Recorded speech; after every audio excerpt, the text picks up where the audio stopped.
আমার নাম সৌম্য। কলেজের পর আমি একটা পুরনো বাড়িতে ভাড়া নিয়ে থাকি। বাড়িটা খুব পুরনো, দেয়ালে ফাটল, ছাদ থেকে পলেস্তারা খসে পড়ে, কিন্তু ভাড়া কম তাই চলে। বাড়ির মালিক বলেছিলেন একটা ঘরে পুরনো আয়না আছে, সেটা ছুঁইও না। আমি হেসে উড়িয়ে দিয়েছিলাম, কে আর আয়না নিয়ে ভয় পায়। প্রথম রাতে ঘুম ভাঙল। ঘর অন্ধকার, শুধু জানালা দিয়ে রাস্তার ল্যাম্পের হলুদ আলো আসছে। আমি বিছানায় উঠে বসলাম। তখন দেখলাম আয়নায় আমার প্রতিবিম্ব নেই। আয়নাটা সাদা, একদম ফাঁকা, যেন কেউ কাঁচ মুছে দিয়েছে। আমি উঠে গেলাম, হাত দিয়ে ছুলাম, ঠান্ডা। আর ঠিক তখনই আয়নায় আমার মুখ ফিরে এলো।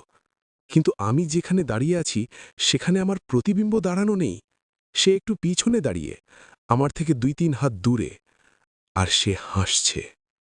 আমি পিছিয়ে গেলাম, প্রতিবিম্বও পিছিয়ে গেল, কিন্তু তার হাসি বড় হচ্ছে।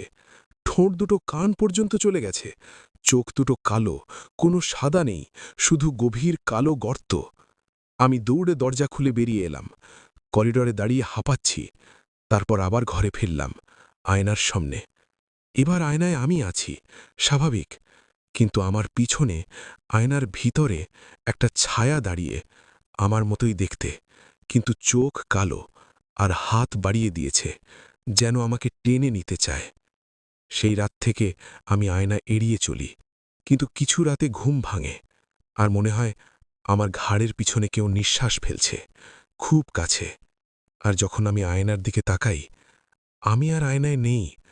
আয়নায় শুধু একটা খালি ঘর, আর বিছানায় আমার শরীরটা শুয়ে আছে, চোখ বন্ধ, কিন্তু মুখে হাসি। আর আমি এখন আয়নার ওপারে দাঁড়িয়ে, হাত বাড়িয়ে ডাকছি, ফিরে আয়, ফিরে আয়। তোর ঘরে আয়না আছে, এক্ষুনি গিয়ে দেখ। দেখবি তোর প্রতিবিম্ব তোর থেকে একটু পিছনে দাঁড়িয়ে হাসছে। ভালো করে দেখ। আর যদি সে হাসি বড় হতে থাকে, তাহলে দৌড়ে বেরিয়ে আয়, কারণ সে আর অপেক্ষা করবে না।